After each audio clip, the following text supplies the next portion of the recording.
रायगडमध्ये एनसीपीकडून अनिकेत तटकरेंना संधी देण्यात आलेली आहे। अनिकेत तटकरे दुपारी 12 वाजता आपला अर्ज भरणार आहेत। शिवसेनेचे नेते अर्ज भरण्यासाठी उपस्थित राहतील। उदय सामंत, दीपक केसरकर हजर राहणार आहेत। तर अनिकेत तटकरे आज आपला उमेदवारी अर्ज भरणार आहेत आणि ते अर्ज भरताना शिवसेनेचे नेतेही यावेळी उपस्थित राहतील।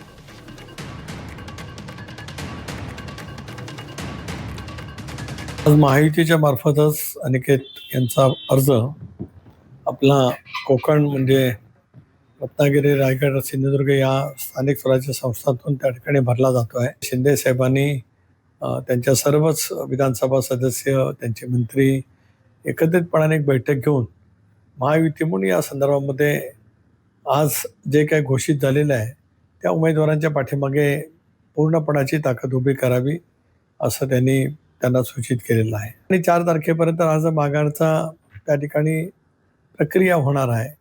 त्यामुळे त्या दिवसामध्ये निश्चितपणाने शिंदे साहेबांनी घेतलेल्या निर्णयाच्या नुसार त्याच्यातली कार्यवाही होईल।